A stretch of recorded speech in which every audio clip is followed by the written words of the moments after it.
तो good morning students. तो आज हमारा जो टॉपिक है वो है जेनेटिक्स। तो आज जेनेटिक्स में जो है हम पढ़ने वाले हैं मेंडल्स के लॉ के बारे में, जैसे कि लॉ ऑफ डोमिनेंस, सेग्रेगेशन और इंडिपेंडेंट असॉर्टमेंट। अगर आप किसी एंट्रेंस की तैयारी कर रहे हो तो ये टॉपिक आपके लिए काफी इंपॉर्टेंट हो सकता है। तो चलिए आज का टॉपिक जो हम देखते हैं। तो हम पढ़ने वाले हैं लॉ ऑफ डोमिनेंसी को। तो लॉ ऑफ डोमिनेंसी को उसने कैसे बनाया तो वो हम जान लेते हैं कि लास्ट, जैसे कि हमने लास्ट वीडियो में आपको बताया था कि मेंडल्स के जो थे क्या काम कर रहा था। मेंडल ने सबसे पहले जो था प्लांट को स्टडी करा था। मेंडल ने प्लांट को स्टडी करने के बाद उस प्लांट को चूज करा और उसको चूज करने के बाद उसमें से जो कॉन्ट्रास्टिंग करेक्टर होते हैं उनको निकाला और उसके बाद जो होता है उसमें एक बार जो होता है क्रॉस ब्रीडिंग और एक बार जो होता है सेल्फ क्रॉस कराया और उसको उसके बाद उसमें कुछ रिजल्ट दिखे। जब उसको उसमें कुछ रिजल्ट दिखे, जैसे कि हमने यहाँ पे क्रॉस जो है करके रखा है कि हमने टाल प्लांट लिए, एक ड्वार्फ प्लांट लिया, उसके जो थे गैमेट्स बनाए, उसके गैमेट बनाने के बाद उसमें क्रॉस करा। तो हमारे पास जो F1 जनरेशन आई है, ये F1 जनरेशन में सभी क्या आया है, टाल आया है। इसके बाद जब हमने F2 जनरेशन करी है तो F2 जनरेशन में जब गैमेट बने और गैमेट बनने के बाद जब हमारे पास रिजल्ट आया तो रिजल्ट में हमें ये चीजें मिली। तो ये तीन कंडीशन जो थी हमें रिजल्ट में मिली। तो मेंडल्स ने जो था इनको आइडेंटिफाई करा। आइडेंटिफाई करने के बाद उन्हें बताया कि भाई ये क्या बनते हैं, ये बनते हैं टाल, ये क्या बनते हैं, ये भी टाल बनते हैं, और ये क्या बनता है, ड्वार्फ होता है। ये तो थी फिनोटाइपिक की बात थी। मगर जब उसने जीनोटाइपिकली से स्टडी करा तो उसने बताया कि ये बनता है प्योर टाल, और ये बनता है हाइब्रिड टाल, और ये बनता है प्योर ड्वार्फ, जो कि आप जानते हो। जब उसने इस कंडीशन को आइडेंटिफाई करा तो उसे पता चला कि एक एलील जो है वो डोम अलग है और दूसरा एलील क्या है, अलग है। मगर एक एलील क्या कर रहा है, दूसरे का करेक्टर क्या कर रहा है, सुप्रेस कर रहा है, दबा रहा है।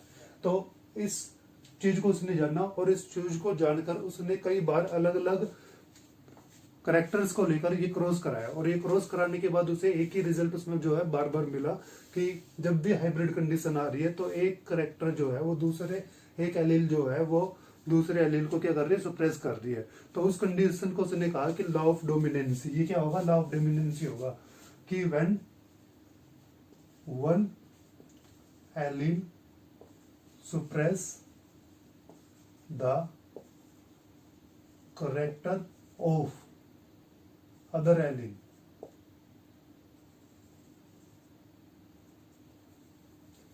तो लॉ ऑफ डोमिनेंसी क्या होते हैं, लॉ ऑफ डोमिनेंसी होते हैं कि जब एक एलील जो होते हैं दूसरे एलील का जो होता है करेक्टर दबा देती है अपने साथ वाले करेक्टर का, अपने साथ कॉन्ट्रास्टिंग जो करेक्टर आए है उसमें एक एलील जो होती है वो दूसरे कॉन्ट्रास्टिंग करेक्टर वाले एलील का जो होता है करेक्टर को दबा देती है, तो उसे हम क्या कहते हैं, उसे हम कहते हैं लॉ ऑफ डोमिनेंसी। आप इसकी डेफिनेशन जो है अलग अलग भी बना सकते हो, चेंज भी कर सकते हो, और इस तरीके से जो होता है उन्होंने बस एक्सप्लेन कर दिया था कि ये क्या होता है, लॉ ऑफ डोमिनेंसी होता है। इसके बाद जो होता है मेंडल्स ने आगे जब अलग क्रॉस करे तो उसमें एक चीज को और जाना और उसे जो होता है एक अलग नाम दिया, वो है law of segregation, law of separation, law of purity.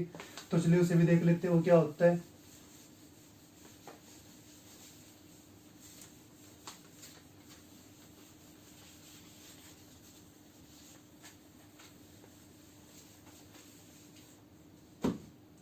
तो देखिए अब की बार मेंडल जो होता है उसने क्या करा, उसने एक ही प्लांट्स में दो करेक्टर्स को जो होता है लिया, मतलब उसने डाई हाइब्रिड क्रॉस जो है वो कराई। तो एक प्लांट्स के अंदर उसने क्या ले लिया, उसने टाल ले लिया, और उसके बाद उसने क्या ले लिया, यहाँ पे ग्रीन ले लिया, और इसके अंदर क्या ले लिया, इसके अंदर उसने ले लिया येलो। तो यहाँ पे टी जो टालनेस को शो कर रहा है, जी जो ग्रीन को कर रहा है, यहाँ पे टी जो ड्वार्फनेस को, जी क्या कर रहा है, येलो को शो कर रहा है। तो ये क्या थे, इसके पेरेंट्स थे। अब पेरेंट्स से जब उसने गैमेट बनाए तो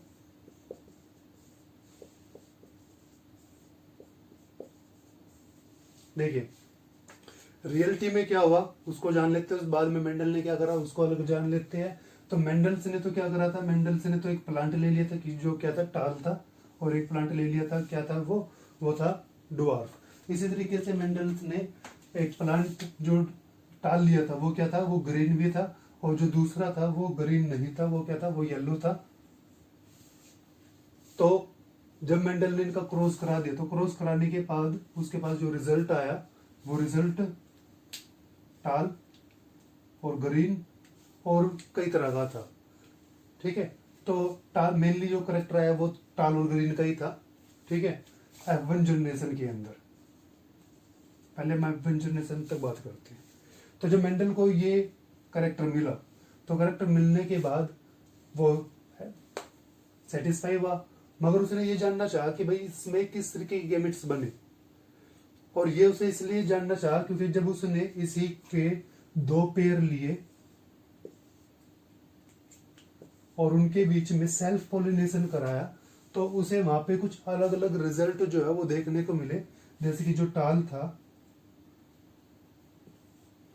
उसमें अलग कलर भी आ रहा था, जो टाल था उसके साथ जो था ग्रीन कलर भी आ रहा था, और जो स्मॉल था उसके अंदर ग्रीन कलर भी आ रहा था। तो अलग अलग रिजल्ट जो थे उसमें देखने को मिले। तो उसको आइडेंटिफाई करने के लिए उसने इनको जीनोटाइपिकली जो है अब आइडेंटिफाई कर इनका जीन पैटर्न जो था वो चेक करा। तो उसने क्या करा, उसने गैमिट्स जो थे उनको आइडेंटिफाई करा, तो गैमिट्स जो है उसमें किस तरीके के जो जीन है एलील्स जो है वो आ रहे हैं। तो उसने जाना कि जो होते हैं एलील किस तरीके से मूव कर रहे हैं, सेल्स को जब डिवाइड कर रहा है तो सेल्स में डिवाइड होते वक्त एलील किस तरीके से मूव करते हैं। तो उसने जाना कि जब भी जो होमोलोगस कंडीशंस आती है तो होमोलोगस कंडीशंस के अंदर जो एलील होते हैं वो क्या हो जाते हैं, सेपरेट हो जाते हैं। तो ये जो थे वो आपस में होमोलोगस थे, ये आपस में होमोलोगस है, ये आपस में क्या हेटेरोलोगस है। तो ये इन्होंने क्या कर दिया, होमोलोगस को सेपरेट कर दिया, जैसे कि आमतौर पर होता है। तो ये सेपरेट हो गया, एक यहाँ पे आया और एक यहाँ पे आया, क्योंकि जैसे कि आपकी जो सेल होगी उस सेल्स के अंदर जब भी क्रोमोसोम्स जो होते हैं वो इस तरीके से अटैच हो जाते हैं, तो ये टी और टी का रहेगा, जी और जी का रहेगा, और ये जो दूसरा होगा ये और ये का रहा। तो ये स्पिंडल इसको यहाँ से पकड़ लेते हैं, और जब भी इसे खींचेंगे तो ये वाला पोर्शन का जाएगा ऊपर जाएगा जिसमें टी और जी आ जाएगा, और ये जो होगा नीचे जाएगा जिसमें टी और जी आ जाएगा, और बाद में ये अलग सेल बनाएंगे वो अलग सेल बनाएंगे। तो इस तरीके से इसमें क्या बनती है, 2 सेल बनती है, और दोनों सेल्स में क्या जाते हैं, दोनों सेल्स में अलग अलग टी टी और जी जी जो है जाते हैं, जिसके कारण यहाँ पे इस तरह की गेमिट बना के उसने लिखा। इसी तरीके से ये भी सेम था, तो इसमें भी क्या बना, सेम पैटर्न पे गेमिट्स बना। और गेमिट बनने के बाद जब उसने इसको अरेंज करा तो उसने पाया कि भाई एक के साथ दूसरा है सेम करेक्टर के लिए मगर अल्टरनेट फॉर्म से, तो जो दूसरे का करेक्टर दबा देगा तो वो क्या कहलाएगा, डोमिनेंट ही कहलाएगा, जो किसी ने पहले जान लिया था। तो इस तरीके से लॉ ऑफ डोमिनेंस यहाँ पे फिर से पता चल गया, और इसी तरीके से जो था उसने फिर से इसको बनाया। तो सभी रिजल्ट जो है वो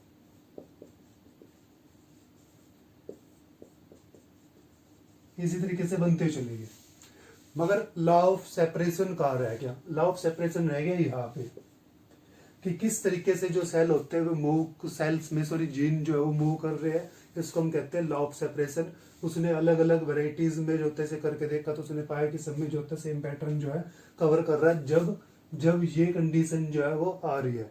तो उसने उसको क्या कर दिया, उसने उसे नाम दे दिया और उसकी एक डेफिनेशन बना दी। और डेफिनेशन क्या बनाई, आप भी अपनी तरफ से अलग डेफिनेशन जो है बना सकते हो, बस आपकी बात जो है उसमें क्लियर होनी चाहिए। उसने कहा कि when homologous chromosome come together it always be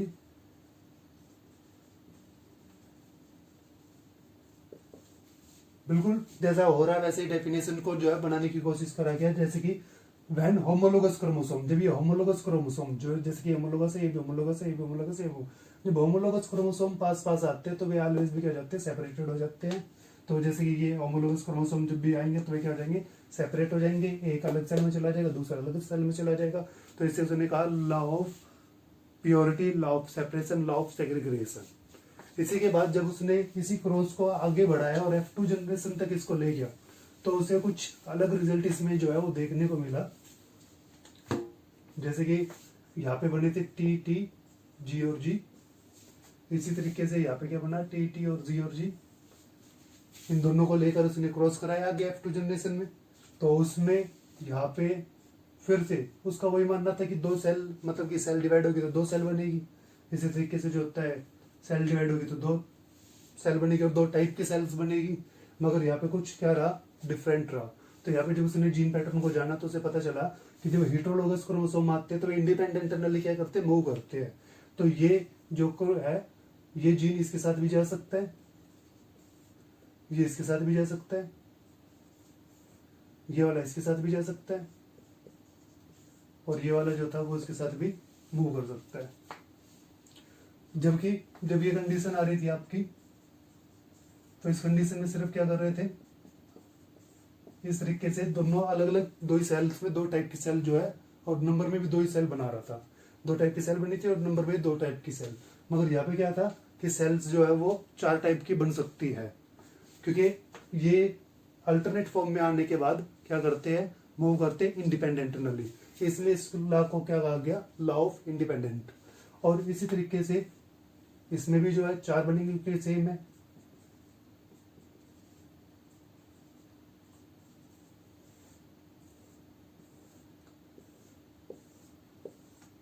अब आप इसे आगे सॉल्व कर सकते हैं पुनित स्क्वायर की सहायता से, कि इसमें जो होता है टी ओ टी ये बन जाएगा, इसमें टी ओ टी और जी बन जाएगा, इसमें टी टी जी जी बन जाएगा, इसमें टी टी जी बन जाएगा, टी टी।